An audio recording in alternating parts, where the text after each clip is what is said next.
تو وہ پہنچ چکی ہے NGO میں اور مجھے لگ رہا ہے کہ عمر جہانگیر کی باتوں میں بہت حد تک سچائی ہوگی. تو جانتے ہیں کہ کیا ہوتا ہے.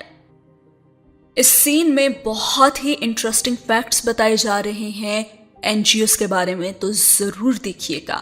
اور آپ یہ بھی دیکھ کر حیران رہ جائیں گے کہ کیسے ایک ایک عمر کی جو بات ہے وہ بھی سچ ثابت ہوتی گئی.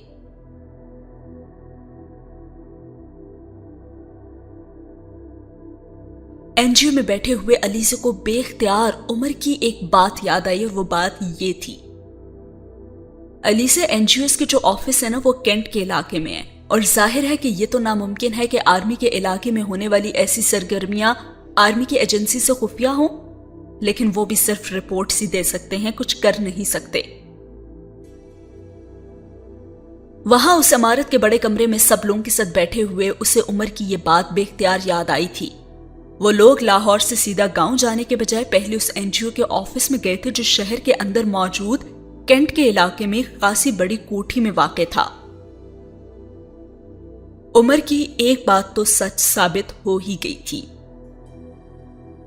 وہاں پہ انہیں اس NGO کی طرف سے اپنے کام اور آفس کی دوسری سرگرمیوں کے بارے میں بریفنگ دی جانی تھی, اور اس وقت وہ چائے اور سنیک سے لطف اندوز ہو رہے تھے. اور علیزہ کو دیکھ کر یہ خاصی حیرت ہوئی کہ اس نسبتاً قدامت پسند علاقے میں بھی لڑکیوں کی ایک بڑی تعداد اس NGO کے لیے کام کر رہی تھی, جو خاصی حیران کن بات تھی. اور آفس کی عمارت کا ایک جائزہ لیتے ہوئے اسے قدم قدم پر حیرانی بھی ہوئی تھی, کیونکہ عمارت میں موجود سہولتیں نہ صرف بے حد جدید تھی بلکہ خاصی وافر بھی تھی.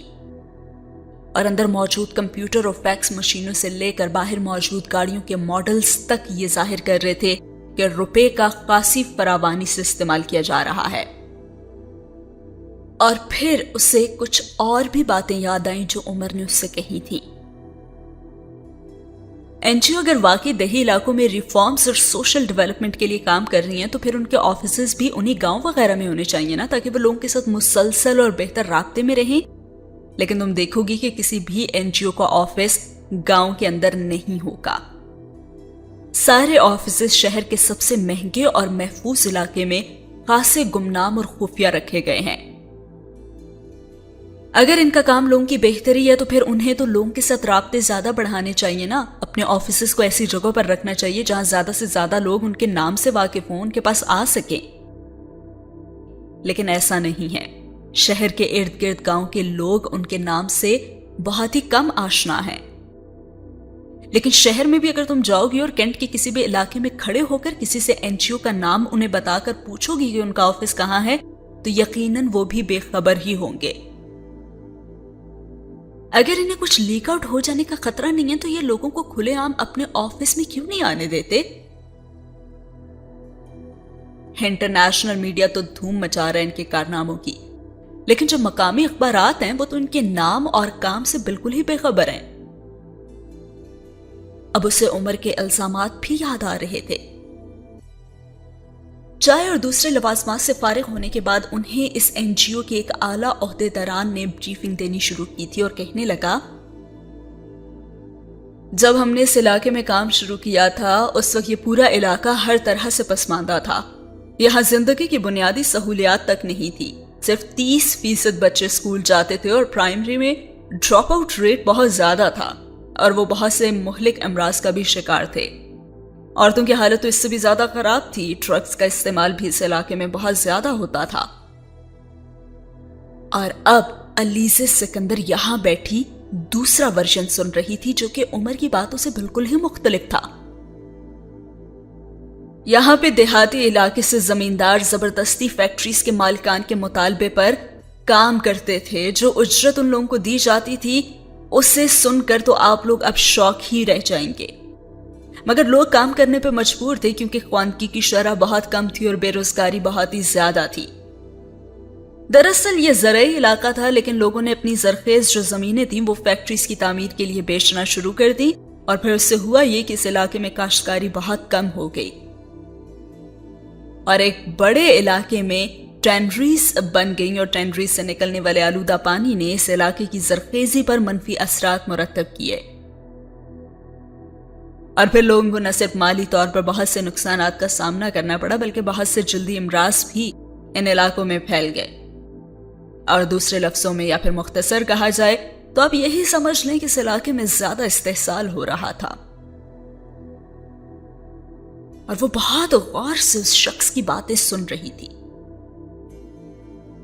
دیکھیں، پھر سب سے پہلے ہم نے اس علاقے میں کام شروع کیا۔ آپ اندازہ نہیں کر سکتے کہ کتنا مشکل کام تھا۔ شروع میں ہم جہاں بھی جاتے ہم سے تعاون کوئی بھی نہیں کرتا تھا۔ بعض جگہوں پر تو ہمارے ممبرز پر حملے بھی ہوئے اور ہم پر دباؤ بھی ڈالا گیا مختلف فیکٹریز کی طرف سے کہ ہم یہ کام نہ کریں، کیونکہ انہیں خوف تھا کہ وہاں لوگوں میں شعور آ جائے گا تو ان کا بزنس ٹھپ ہو جائے گا، اور یہ خوف بالکل درست تھا۔ جن حالات اور شرائط پر وہ لوگ کام کر رہے تھے، شعور حاصل کرنے پر سب سے پہلے وہ ان فیکٹریز کے لیے کام کرنا ہی چھوڑتے۔ لیکن ہماری ثابت قدمی نے ایک طرف تو ان علاقوں کے لوگوں میں ہمارا اعتماد بڑھایا، اور دوسری طرف ہمیں دیکھ کر بہت سی دوسری این جی اوز بھی میدان میں آ گئیں اور ایک پورا نیٹ ورک قائم ہو گیا۔ اور یہ ساری باتیں سننے کے بعد الیزا سکندر کو اگر عمر کی باتوں میں کوئی سچائی نظر آئی تھی نا، تو وہ اس شخص کے لہجے میں بھی کوئی فریب ڈھونڈنے میں ناکام رہی تھی اور اس کی الجھن بڑھ گئی تھی۔ اور پھر اسے عمر کے وہ الفاظ یاد آئے، اپنی سینس آف ججمنٹ۔ اسے عمر کی بات یاد آئی، مگر اسے کیسے استعمال کرتے ہیں اس نے بس اب یہی سوچا تھا، اور پھر وہ صاحب بولنا شروع ہو گئے۔ ہم لوگ گروپس بنا کر سارا دن ایک گاؤں سے دوسرے گاؤں اور پھر دوسرے سے تیسرے گاؤں جاتے ہیں۔ ہمیں ایک ایک گھر جانا پڑتا ہے، وہاں سارے قوائف اکٹھے کرنے پڑتے ہیں، اور گھر میں افراد کی تعداد کتنی ہے، ان میں عورتیں کتنی ہیں اور ان کی عمریں کیا ہیں، مرد کتنے ہیں اور کس عمر کے ہیں، اور بچوں کی تعداد کیا ہے اور کس عمر کے ہیں، اور گھر میں کام کرنے والے افراد کی تعداد کیا ہے اور وہ کس کام سے منسلک ہیں، ان کی آمدنی کتنی ہے اور گھر میں کون سی سہولتیں ہیں، اور کیا بچے اسکول جاتے ہیں، اور گھر میں خواندہ افراد کتنے ہیں۔ یہ سب کچھ جاننے کے لیے ہمیں بڑے پاپڑ بیلنے پڑے، کیونکہ لوگ ہمیں شک کی نظر سے دیکھتے تھے اور معلومات چھپاتے تھے، یا پھر غلط معلومات دیتے تھے، یا پھر بات ہی نہیں کرتے تھے۔ اور ہمیں ان معلومات کی ضرورت اس لیے تھی تاکہ ہم ان لوگوں کے مسائل حل کر سکیں، کوئی پراپر پلاننگ کر سکتے۔ اور اب اس کے الجھے ہوئے ذہن میں اب کچھ اور گونج رہا تھا، اور اسے عمر کی وہ بات یاد آ رہی تھی جو اس نے بتائی تھی کہ وہ لوگ کچھ ڈیٹا جمع کرتے ہیں۔ الیزا این جی اوز جب یہاں آئی تو انہوں نے دیہی اصلاحات اور سوشل ڈیولپمنٹ کا نام لے کر حقائق اور اعداد و شمار اکٹھے کرنا شروع کر دیے، یعنی کس علاقے میں کس عمر تک کے بچے کام کر رہے ہیں، اور فٹ بال انڈسٹری سے منسلک عورتوں کی تعداد کیا ہے، اور وہاں پہ اجرتوں کا ریٹ کتنا ہے، ان لوگوں کو کس طرح کی سہولیات دی جاتی ہیں۔ یہ سارا ڈیٹا اکٹھا کیا گیا۔ اور اب دیکھیے الیزا بی بی، آئندہ چند سالوں میں چائلڈ لیبر کے حوالے سے انہی علاقوں کے متعلق انٹرنیشنل میڈیا خاصا شور مچائے گا، کچھ پابندیاں بھی لگائی جائیں گی۔ اور اس نے اپنے ذہن سے عمر کی آواز جھٹکتے ہوئے دوبارہ اس شخص کی آواز پر توجہ دینا شروع کی جو یہ کہہ رہا تھا، ظاہر ہے یہ لوگ کسی آدمی کو تو گھر کے اندر آنے نہیں دیتے، اس لیے ہمیں لڑکیوں کی ضرورت تھی جو یہ کام کر سکیں۔ اس لیے آپ لوگ دیکھیں گے کہ اس علاقے میں کام کرنے والی ساری این جی اوز کے ساتھ لڑکیوں کی ایک بہت بڑی تعداد ہے۔ ہم دور دور لوگوں کا ایک گروپ بناتے ہیں جو ایک لڑکی اور ایک لڑکے پر مشتمل ہوتا ہے، اور یہ لوگ اپنے مخصوص علاقے میں جاتے ہیں اور خود کو بہن بھائی ظاہر کرتے ہیں، اور اس علاقے کے امام مسجد سے رابطہ کرتے ہیں، اور پھر اس کے ذریعے سے باقی لوگوں سے بھی واقفیت حاصل کرتے ہیں۔ لڑکیوں کا گھر کے اندر جانا شروع ہوتا ہے اور وہ اس کی ضروریات کی چھوٹی موٹی چیزیں بھی ساتھ لے جاتے ہیں، جیسے دوائیاں، صابن، خشک دودھ، بسکٹ اور اس قسم کی چھوٹی موٹی دوسری چیزیں، اور پھر اس طرح سے آہستہ آہستہ لوگوں کا اعتماد ہم حاصل کر پاتے ہیں، اور پھر ہم کوائف اکٹھا کرنے کا کام ہمارا جو ہے وہ آسان ہو جاتا ہے۔ معلومات حاصل کرنے کے بعد دوسرا مرحلہ تھا کہ ان لوگوں تک اپنی بات پہنچائی جائے اور انہیں ان باتوں کو ماننے کے قابل کیا جائے، اور یہ کام سچ جانے بہت زیادہ مشکل تھا، لیکن بہرحال کسی نہ کسی طرح ہم نے یہ کام بھی شروع کر دیا۔ ہمارے 4 بنیادی مقاصد تھے: چائلڈ اور بانڈڈ لیبر کا خاتمہ، بچوں کے لیے تعلیم کی فراہمی، بنیادی سہولیات کی فراہمی اور ان علاقوں میں روزگار کے مواقع بہتر اجرت کی فراہمی، اور اس کے علاوہ بھی کچھ اور چیزیں تھیں جو ہم کرنا چاہتے تھے مگر وہ اتنی اہمیت کے حامل نہیں تھے۔ ہم اس علاقے اور وہاں کے رہنے والوں کی زندگیوں میں کیا تبدیلیاں لے کر آئے ہیں یہ آپ تب ہی جان پائیں گے جب آپ خود وہاں جائیں گے اور لوگوں سے باتیں کریں گے اور ان تبدیلیوں کو اپنی آنکھوں سے دیکھیں گے۔ ہمیں یہ دعویٰ نہیں ہے کہ ہم نے سب کچھ تبدیل کر دیا ہے، ظاہر ہے ہم ابھی بھی کام کر رہے ہیں اور تبدیلی ایک مسلسل عمل کا نام ہے، لیکن ہم نے ایک اہم کام کا آغاز ضرور کیا ہے اور شاید جتنی بہتری این جی اوز وہاں لائی ہیں اتنی کوئی حکومت بھی نہیں لا سکتی۔ اور تبھی شہلا نے اسے کوہنی مار کر متوجہ کیا، کیا تمہیں اب بھی ان پر شک ہے؟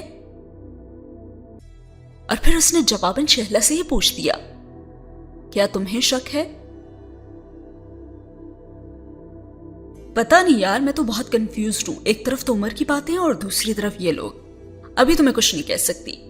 اور شہلا بھی اسی کی طرح الجھی بھی تھی۔ ہاں ابھی تو یہ سب کچھ زبانی بتا رہے ہیں نا، جب ہم گاؤں میں جا کر دیکھیں گے تبھی ہم اندازہ کر سکیں گے نا کہ کیا یہ واقعی سچ بول رہے ہیں یا پھر واقعی جھوٹ، اس نے شہلا سے کہا۔ اور وہ آدمی پھر سے بولنا شروع ہو چکا تھا اور وہ اپنی این جی اوز کے بارے میں معلومات فراہم کر رہا تھا اور اس کی کارکردگی کے حوالے سے کچھ حقائق بھی پیش کر رہا تھا، اور سب لوگ بے حد سنجیدگی سے اس کی باتیں سنتے تھے۔ اور پہلی بار الیزے کو اندازہ ہوا کہ سچ اور جھوٹ کو پہچاننا کتنا مشکل کام ہے۔ شاید سینس آف ججمنٹ ہر بندے کے پاس ہوتی ہے، اور اگر ہو بھی تو ضروری نہیں کہ اس کو استعمال کرنے کی صلاحیت بھی سبھی کے پاس ہو۔ کم از کم اس کے لیے تو یہ سب بہت مشکل تھا۔ اگر عمر کے پاس ٹھوس اعتراضات تھے تو اس چیز کی ان کے پاس بھی کمی نہیں ہے۔ اگر وہ لاجک کی بات کرتا ہے تو یہ شخص بھی ہر چیز کو منطقی بنا کر ہی پیش کر رہا ہے۔ اگر عمر کی بات میں سچائی نظر آئی تھی تو جھوٹا تو یہ آدمی بھی نہیں لگ رہا۔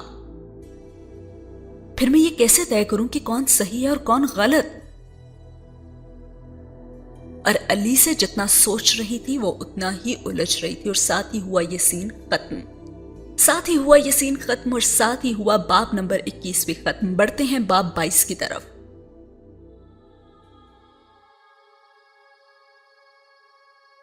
اور باب 22 وہاں سے شروع ہوتا ہے جہاں پہ آپ کو یاد ہے کہ عمر اور علی سے جب واک کر کے واپس آتے ہیں تو عمر دروازے پہ ہی رک گیا تھا کیونکہ اس نے سامنے نانو کے ساتھ ایک عورت کو دیکھا تھا، اور علیزے نے بھی اس عورت کو دیکھا تھا اور پھر عمر کے ری ایکشن کو دیکھا تھا۔ وہ اس عورت کو نہیں جانتی تھی کیونکہ اس نے اس عورت کو اس گھر میں کبھی نہیں دیکھا تھا، اور وہ عورت کون تھی اس سین میں بتایا جا رہا ہے۔ اس عورت نے یکدم آگے بڑھ کر عمر کا ماتھا چوم لیا اور علیزے نے عمر کو جیسے کرنٹ کھا کر 2 قدم پیچھے ہٹتے ہوئے بھی دیکھا۔ اس عورت نے ایک بار پھر آگے بڑھ کر عمر کے کندھوں پر ہاتھ رکھنا چاہا، مگر اس بار عمر نے اپنے ہاتھوں سے اس کے بازوؤں کو پیچھے ہٹا دیا اور کہا، پلیز یہ کافی ہے، اور اس کا اشارہ واضح طور پر اس عورت کے اس والہانہ اظہار محبت ہی کی طرف تھا۔ علی سے ہکا بکا عمر اور اس عورت کے چہرے کو دیکھ رہی تھی، اور اس عورت کا چہرہ یکدم جیسے بجھ گیا تھا، اور عمر اب نانو کو دیکھ رہا تھا۔ تم کیسے ہو عمر؟ اس بار اس عورت نے وہیں کھڑے کھڑے عمر سے پوچھا۔ میں ٹھیک ہوں، اور عمر نے نظریں ملائے بغیر جواب دیا۔ اور پھر یہاں پہ نانو نے مداخلت کی اور کہنے لگی، ذرا آؤ یہاں بیٹھ جاؤ عمر، اور تم بھی آ جاؤ بیٹھ جاؤ، اس طرح کھڑے کھڑے باتیں کرنا مناسب نہیں ہے۔ اور علیزے نے اس عورت کو پلٹ کر اپنی جگہ پر جاتے دیکھا، اور علیزے نے عمر کو کسی کشمکش میں مبتلا پایا، یوں جیسے وہ طے نہ کر پا رہا ہو کہ اسے اس عورت کے پاس جا کر بیٹھنا چاہیے بھی یا نہیں، اور بالآخر جیسے کسی نتیجے پر وہ پہنچ گیا۔ علیزے نے اسے بے آواز قدموں سے نانو کے صوفے پر بیٹھتے دیکھا، اور اس عورت کی نظریں مسلسل عمر پر ٹکی ہوئی تھی، جبکہ عمر مسلسل اپنی نظریں نیچے جھکائے ہوئے بیٹھا تھا، اور علیزے کی حیرانی میں شدت آتی جا رہی تھی۔ آخر یہ عورت کون ہے جو اس طرح یہاں آئی ہے، جسے نانو چائے پلا رہی ہیں اور جو عمر کو دیکھ کر یوں بے اختیار ہو گئی تھی؟ اس کا ذہن عجیب سی سوچ میں الجھا تھا۔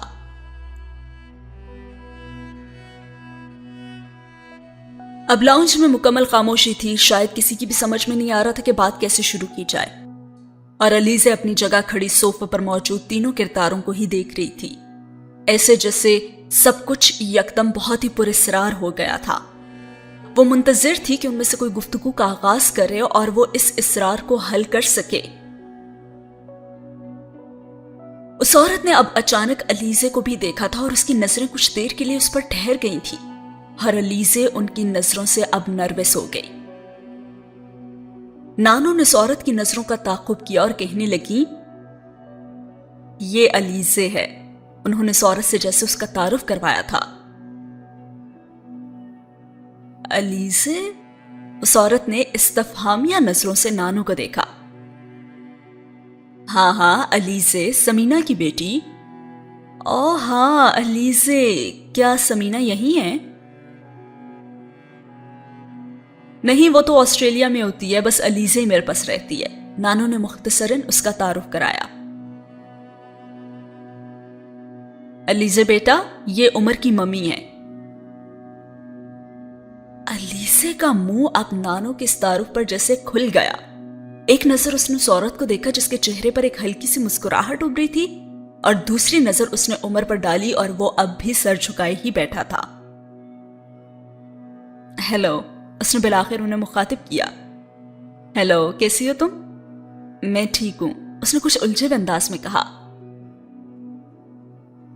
اچھا علیزے، آؤ، مجھے تم سے کچھ باتیں کرنی ہیں۔ نانو نے یکدم اٹھتے ہوئے سے مخاطب کیا اور اس کا دل اچھل کر حلق میں آ گیا۔ کیا وہ اسے اب ڈانٹنا چاہتی تھی؟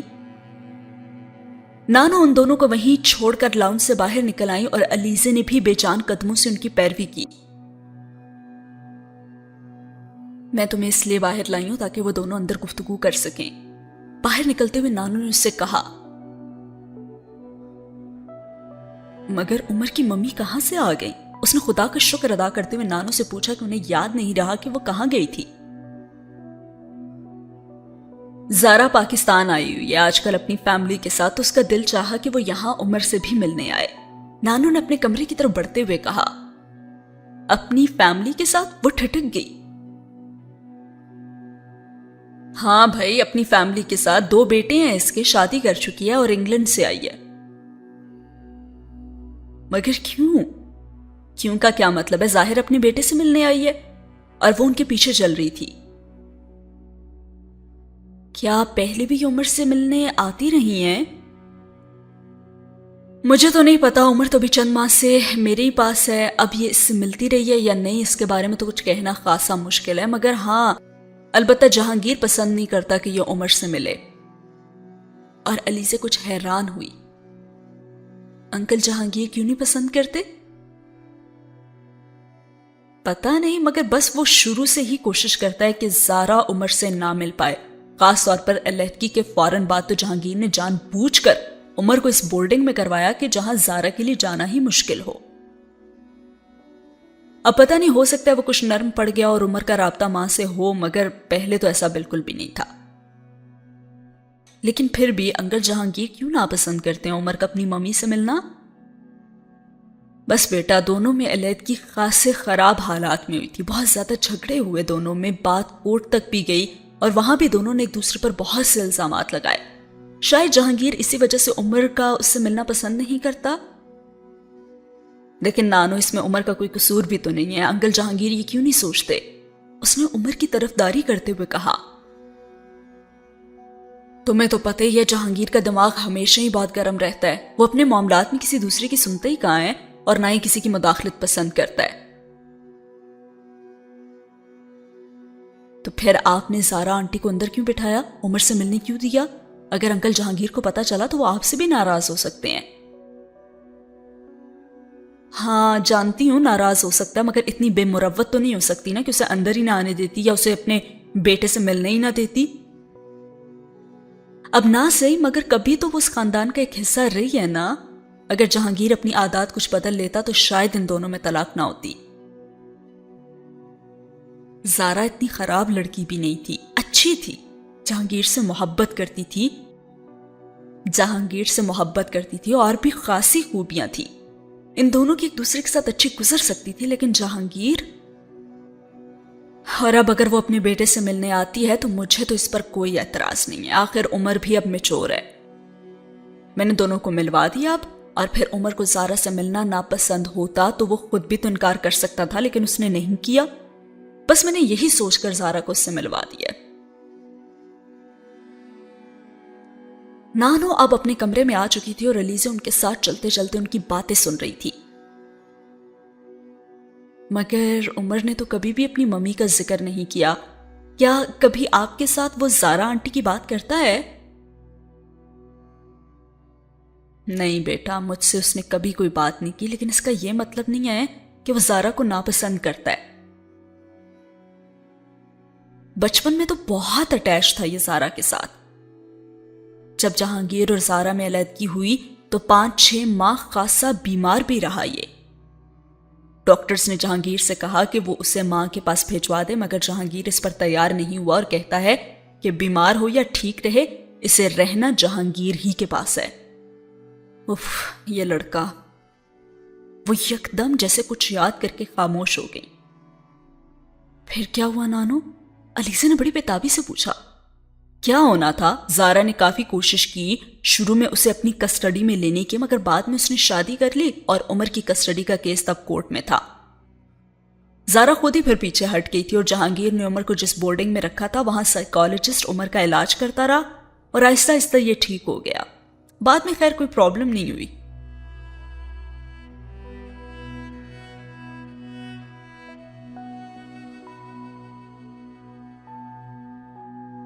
نانو آہستہ آواز میں بتا رہی تھی اور وہ خاموشی کے ساتھ ان کی باتیں سنتی جا رہی تھی، اور بات کرتے کرتے اچانک نانو کو یاد آ گیا۔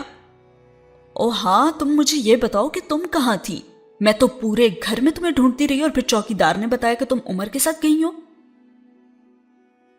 وہ نانو، عمر نے کہا تھا کہ مطلب مارکیٹ تک وہ جانا چاہ رہا تھا تو میں بھی، اور وہ گڑبڑا گئی اور اس کی سمجھ میں نہیں آیا تھا کہ فوری طور پر نانو سے کیا کہے۔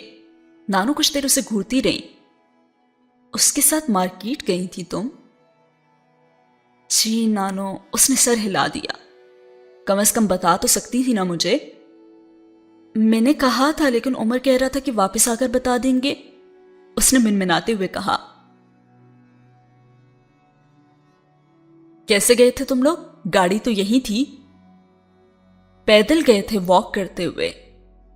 اتنی دور پیدل جانے کی کیا ضرورت تھی؟ گاڑی بھی تو لے جا سکتے تھے۔ میں تو بس پریشان ہی ہوتی رہی۔ نانو نے اب کچھ سخت لہجے میں سے جھڑکا۔ سوری نانو۔ اچھا ٹھیک ہے، مگر آئندہ احتیاط کرنا۔ اچھا ٹھیک ہے، لیکن آئندہ احتیاط کرنا۔ اس طرح بتائے بغیر غائب ہونا کوئی مناسب بات نہیں ہے۔ تمہارے نانا ابھی تک نہیں آئے، اگر وہ آ جاتے تو مجھ سے بھی زیادہ پریشان ہوتے وہ۔ نانو کا لہجہ کچھ نرم پڑ گیا۔ جی ٹھیک ہے نانو، اب میں جاؤں؟ علیزہ نے فوراً وہاں سے کھسکنے کی کوشش کی۔ ہاں ٹھیک ہے، جاؤ۔ علیزہ فوراً اٹھ کر نانو کے کمرے سے باہر آ گئی اور باہر آنے کے بعد اس نے اپنے کمرے کی طرف قدم بڑھائے، لیکن پھر جیسے اس کے ذہن میں کوئی خیال ابھرا تھا۔ لیکن اب تک نانو کا کمرے کا دروازہ بند ہو چکا تھا اور وہ یقیناً اب اسی وقت وہاں سے نکلتی جب عمر کی ممی وہاں سے چلی جاتی۔ اور پھر ایک دم وہ متجسس ہوئی کہ مجھے دیکھنا چاہیے کہ عمر اور اس کی ممی، اور اپنے کمرے کی طرف جانے کے بجائے وہ پچھلا دروازہ کھول کر لان میں نکل آئی اور وہاں سے لمبا چکر کاٹ کر وہ لاؤنج کی ان کھڑکیوں تک آ گئی جو لان میں کھلتی تھی۔ لان میں تو تاریکی تھی، اس لیے اسے یہ تسلی تھی کہ وہ کھڑکی سے دیکھی نہیں جا سکتی، اور پھر وہ دبے پاؤں لاؤنج کی کھلی کھڑکیوں کے پاس آ گئی اور اندر سے آتی ہوئی عمر کی بلند آواز نے اسے چونکا دیا۔ مجھے آپ سے کوئی رابطہ رکھنے میں دلچسپی نہیں ہے، پھر آپ میرے پیچھے کیوں پڑی ہیں؟ علیزہ نے تھوڑی سی گردن آگے کر کے اندر کا منظر دیکھنے کی کوشش کی۔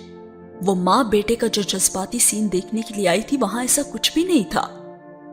عمر صوفے پر بیٹھنے کے بجائے لاؤنج کے درمیان کھڑا تھا اور اس کا لہجہ بہت سخت تھا، جبکہ زارا آنٹی اسی صوفے پر بیٹھی ہوئی تھی اور علیزے کو ان کا چہرہ بہت بجھا ہوا لگا. وہ کہہ رہی تھی تم میرے بیٹے ہو عمر. انہوں نے عمر سے کچھ کہنے کی کوشش کی لیکن عمر نے ان کی بات کاٹ دی. اب میں آپ کا بیٹا ہوں تو اس میں میرا کیا قصور ہے؟ عمر اس طرح بات مت کرو مجھ سے. میں اس طرح بلکہ کسی بھی طرح آپ سے بات نہیں کرنا چاہتا. آپ بس یہاں سے چلی جائیں. جہانگیر نے میرے خلاف تمہاری اتنی برین واشنگ کر دی ہے کہ تم. اس نے ایک بار پھر غصے میں ماں کی بات کاٹی اور کہنے لگا ہاں ٹھیک ہے کر دیا انہوں نے برین واشنگ. پھر؟ اور سارا آنٹی زرد چہرے کے ساتھ کچھ دیر اس کا چہرہ دیکھتی رہی. میں تم پر اتنا حق تو رکھتی ہوں کہ کبھی کبھار تمہیں دیکھ لیا کروں یا تم سے بات کر لیا کروں. نہیں, آپ مجھ پر کوئی حق نہیں رکھتی. آپ کی اپنی فیملی ہے, گھر ہے, بچے ہیں. آپ اپنی زندگی انہی کے ساتھ گزاریں. خود بھی سکون سے رہیں اور دوسروں کو بھی سکون سے رہنے دیں اور اپنا ہر حق اس اولاد کے لیے مخصوص رکھیں جو آپ کے ساتھ ہے. لیکن بیٹا میں تم سے بہت محبت کرتی ہوں. تو میں کیا کروں؟ میں جانتی ہوں کہ تم مجھ سے ناراض ہو. بہت سی باتیں ہیں جن کی وضاحت کرنا چاہتی ہوں. میں نہ تو آپ سے ناراض ہوں اور نہ ہی آپ کی وضاحتوں میں مجھے کوئی دلچسپی ہے. میں اپنی زندگی سے بہت خوش اور مطمئن ہوں لیکن آپ میرا سکون خراب کرنا چاہتی ہیں. تم میری اولاد ہو عمر. میں نے اتنا بہت سا عرصہ تم سے رابطہ صرف اس لیے نہیں کیا کہ کہیں تم ڈسٹرب نہ ہو. لیکن میرا خیال ہے اب تم اتنے میچور ہو چکے ہو کہ ہر چیز کو سمجھ سکو. لیکن صرف مجھے مورد الزام ٹھہرانے سے حقیقت بدل تو نہیں جائے گی نا؟ میں نے آپ سے کہا ہے کہ مجھے آپ کی کسی بھی وضاحت کی ضرورت نہیں ہے اور نہ ہی کوئی دلچسپی. آپ میری زندگی میں اب مداخلت نہ کریں. اس نے اس بار تقریباً چلاتے ہوئے کہا تھا. تو کیا میں تمہاری زندگی میں مداخلت کر رہی ہوں؟ میں ہی صرف تم سے ملنے آئی ہوں. جی میں آپ سے ملنا نہیں چاہتا. تو آپ کیوں ملنے آئی ہیں مجھ سے؟ آپ یہاں سے جائیں. مجھے بھی اس گھر میں آنے کا کوئی شوق نہیں تھا. تم اگر سوات میں مجھے دیکھ کر یوں واپس یہاں بھاگ نہ آتے نا تو مجھے بھی یہاں نہ آنا پڑتا.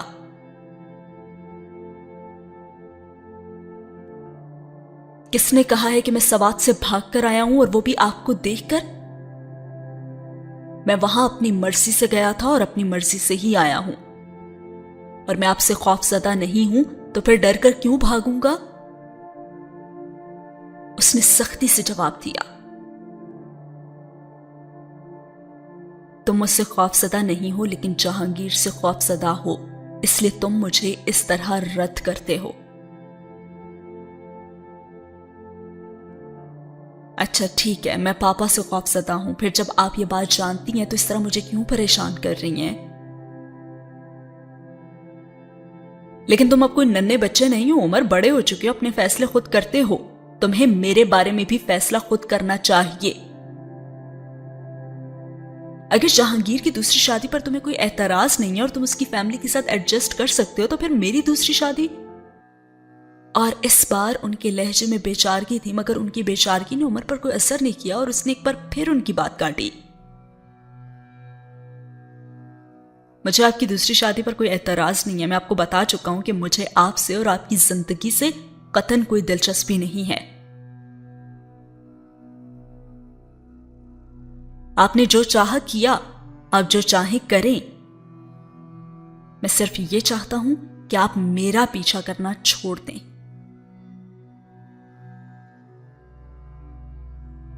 میں تم سے سال میں چند بار ملنا چاہتی ہوں, چند بار فون پر بات کرنا چاہتی ہوں. مجھے اس سے زیادہ اور کچھ نہیں چاہیے. دیکھیں میں آپ کی وجہ سے زندگی میں پہلے ہی بہت اذیت اٹھا چکا ہوں. اب مزید کسی پرابلم کا سامنا کرنا نہیں چاہتا. میں آپ سے کوئی رابطہ نہیں رکھنا چاہتا. یہ بات اچھی طرح سمجھ لیں آپ.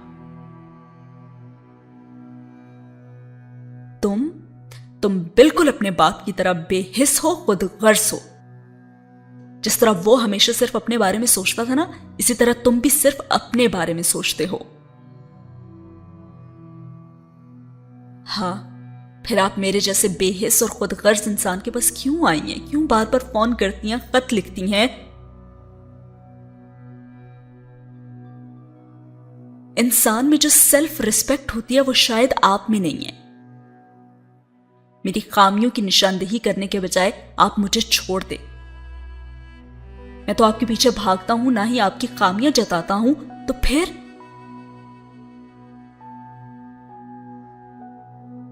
لیکن تم میرے بیٹے ہو، میں تمہیں نہیں چھوڑ سکتی۔ ارے آپ تو مجھے بہت سال پہلے چھوڑ چکی ہیں، اور اس وقت بھی میں آپ کا بیٹا ہی تھا۔ میں سمجھتی ہوں عمر جو تمہارے دل میں شکایتیں ہیں وہ ٹھیک ہیں، مگر میرے دل میں آپ کے لیے کوئی شکایت نہیں ہے۔ میں نے صرف آپ کے جھوٹ کی نشاندہی کی ہے، بس۔ چند سال بعد جب تم شادی کرو گے نا اور تمہارے بچے ہوں گے، تب تمہیں اندازہ ہوگا کہ اولاد کو چھوڑنا کتنا مشکل ہوتا ہے۔ کس نے کہا آپ سے کہ میں شادی کروں گا؟ میں کبھی شادی نہیں کروں گا، بلکہ آپ نے تو مجھے کوئی نیا رشتہ قائم کرنے کے قابل چھوڑا ہی نہیں ہے۔ آپ نے رشتوں کو کتنا زہر آلود کر دیا ہے میرے لیے، آپ کو اندازہ ہی نہیں ہے۔ اور علی سے دم بخود اس کی باتیں سن رہی تھی۔ 1 گھنٹے پہلے والا عمر اب کہیں غائب ہو چکا تھا، اور وہ جو کچھ دیر پہلے اسے سمجھا رہا تھا، کمپرومائز کرنے کے لیے کہہ رہا تھا، سب کچھ بھلا دینے کی تاکید کر رہا تھا، اپنے ماں باپ کے پرابلمز کو سمجھنے کی نصیحت کر رہا تھا، وہ اس وقت وہی سب کچھ دہرا رہا تھا جو کچھ دیر پہلے وہ روتے ہوئے سے کہہ رہی تھی۔ لیکن فرق صرف یہ تھا کہ اب وہ رو نہیں رہا تھا۔ لیکن بیٹا، یہ سب کچھ صرف میں نے ہی تو نہیں کیا نا، جہانگیر نے بھی تو کیا ہے نا۔ But you were the root cause of every thing. آپ کو بیوی بننا نہیں آتا تھا تو آپ نے پاپا سے شادی کیوں کی تھی؟ اور اگر کر ہی لی تھی تو رشتے کو نبھاتی نا آپ۔ اس سب کے باوجود جو جہانگیر میرے ساتھ کرتا رہا، ہاں، عورت میں برداشت ہونی چاہیے۔ پاپا میں اتنی برائیاں ہوتی تو سمرین آنٹی کیوں اب تک ان کے ساتھ رہتی؟ آپ کی طرح انہوں نے ڈیورس لے لی ہوتی نا، لیکن آپ کی طرح انہوں نے ڈیورس تو نہیں لی نا۔ اور علیزہ نے زارا آنٹی کی آنکھوں میں آنسو نمودار ہوتے ہوئے دیکھا۔ تم نہیں جانتے، جہانگیر جانور ہے، ایک ایسا جانور جسے زندگی میں اپنے علاوہ کسی دوسرے کے احساسات کا خیال نہیں ہے، جس کے لیے سب سے زیادہ اہم اپنی ہی خوشی ہے۔ اپنے پیر کے نیچے آنے والے گڑھے کو پر کرنے کے لیے وہ کسی کو بھی اس میں پھینک سکتا ہے، چاہے وہ کوئی بہت اپنا ہی کیوں نہ ہو۔ مجھے اس شخص کو چھوڑنے پر کوئی شرمندگی نہیں ہے اور نہ ہی کوئی پچھتاوا ہے۔ تم میری اولاد ہو اور تم سے میرا رشتہ کبھی ختم نہیں ہو سکتا۔ I don't need your sermons۔ آپ کو میرے پاس محبت نہیں، کوئی ضرورت کھینچ کر لائی ہوگی۔ اب بتا دیں کہ آخر اب آپ کو کیا چاہیے۔ علیزہ نے زارا آنٹی کو ایک دم کھڑے ہوتے ہوئے دیکھا۔ مجھے تم سے کچھ نہیں چاہیے، تمہارے پاس ایسا کچھ ہے ہی نہیں جو تم مجھے دے سکو۔ تمہیں پسند ہو یا نہ ہو، مگر میں تمہیں خط بھی لکھوں گی اور فون بھی کروں گی، اور جب میرا دل چاہے گا میں تم سے ملنے بھی آیا کروں گی۔ اور اب علیزہ نے انہیں لاؤنج سے نکلتے ہوئے دیکھا، اور عمر اگلے چند منٹ خاموشی سے لاؤنج کے بند ہوتے ہوئے دروازے کو دیکھتا رہا، اور پھر علیزہ نے اسے بھی لاؤنج سے غائب ہوتے دیکھا۔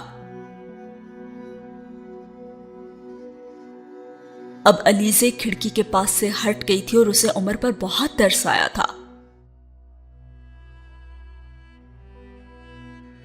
کیا واقعی سے زارا آنٹی کی ضرورت نہیں ہے؟ اور کیا واقعی یہ ان کے بغیر رہ سکتا ہے؟ یہ زارا آنٹی کو اتنا ناپسند کیوں کرتا ہے؟ اور نانو تو کہہ رہی تھی کہ یہ ان سے بہت اٹیچ تھا، مگر یہ تو… اس کا ذہن بہت سے سوالوں میں الجھ گیا تھا،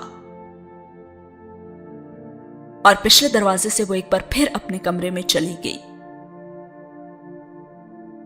اوہ، تو کیا عمر سوات سے اتنی جلدی اس لیے واپس آ گیا کیونکہ اس نے وہاں زارا آنٹی کو دیکھ لیا تھا؟ مگر زارا آنٹی کو اس نے اوائڈ کیوں کیا؟ اور پھر اس طرح وہاں سے چلے آنا؟ یہ زارا آنٹی سے وہاں بھی تو یہ سب کچھ کہہ سکتا تھا نا؟ کپڑے بدلتے ہوئے وہ بھی مسلسل عمر کے بارے میں سوچ رہی تھی، اور وہ نانو سے دوپہر کو پڑنے والی ڈانٹ اب بھول چکی تھی۔ اب رات کے کھانے کی میز پر عمر نہیں تھا۔ وہ کہہ رہا تھا کہ اسے بھوک نہیں ہے، تمہارے ساتھ برگر اور آئس کریم کھا کر آیا ہے وہ۔ نانو نے اس کے استفسار پر اسے بتاتے ہوئے ساتھ جیسے تصدیق چاہی۔ جی برگر اور آئس کریم تو کھائی تھی ہم نے، اس نے کچھ سوچتے ہوئے کہا۔ ہاں اسی لیے وہ اب کھانا نہیں کھانا چاہ رہا، نانو نے مزید کہا، اور یکدم ہی جیسے اس کا دل بھی کھانے سے اچاٹ ہو گیا، اور کچھ دیر وہ کسی نہ کسی طرح چند لقمے کھاتی رہی اور پھر اس نے کھانا چھوڑ دیا۔ بھوک نہیں ہے نانو، میں نے بھی برگر کھایا تو شاید اس وجہ سے، اور اس نے ڈائننگ ٹیبل سے اٹھتے ہوئے نانو کو وضاحت دی۔ اپنے کمرے کی طرف آتے اس نے عمر کے کمرے میں تاریکی دیکھی۔ کیا اتنی جلدی سونے کے لیے وہ لیٹ گیا؟ کچھ حیران ہو کر اس نے سوچا، لیکن عام طور پر تو یہ رات کو بہت لیٹ سوتا ہے۔ آج روٹین میں ہونے والی یہ تبدیلی فوراً اس کی نظروں میں آ گئی تھی، اور کچھ دیر وہ اس کے کمرے کے آگے کھڑی رہی اور پھر خاموشی سے آگے بڑھ گئی، اور ساتھ ہی ہوا یہ سین ختم۔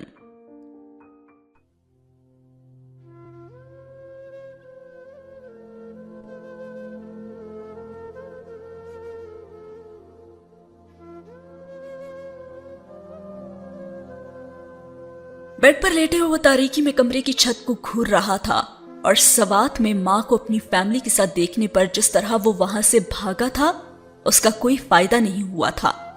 اس کی ممی اس کے پیچھے ہی لاہور آ گئی تھی۔ پچھلے 14 سالوں میں ایسا بہت بار ہوا تھا کہ ماں کو کہیں دیکھنے پر وہ سرپٹ وہاں سے بھاگ نکلتا تھا، اور زارا اگر اسے دیکھ لیتی تو وہ اسی طرح اس کے پیچھے آتی، اور ماں کا اپنے پیچھے آنا اور اس طرح آنا اسے اچھا لگتا تھا۔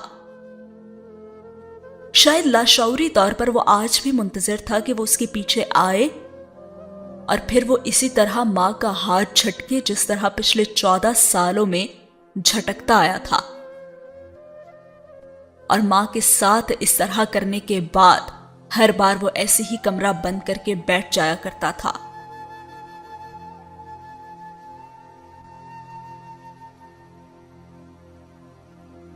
کون کہتا ہے کہ میں عمر جہانگیر میں چور ہو چکا ہوں؟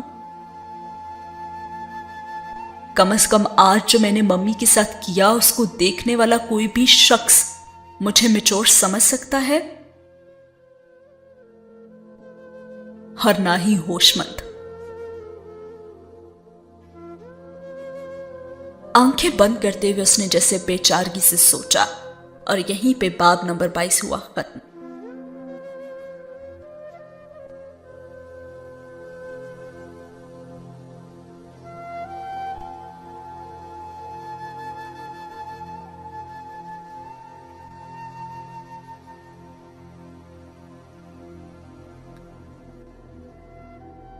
آتے ہیں باب نمبر 23 کی طرف۔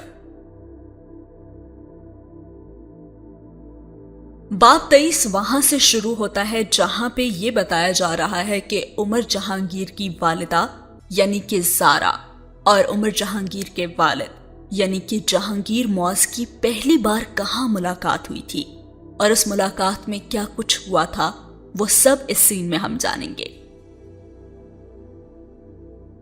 دراصل جہانگیر معاذ کی پہلی ملاقات جو زارا سے ہوئی تھی وہ کراچی کے ایک ہوٹل میں ہوئی تھی۔ وہ وہاں پہ ایک فیشن شو اٹینڈ کرنے کے لیے آیا ہوا تھا، اور زارا ماڈلز میں سے ایک تھی۔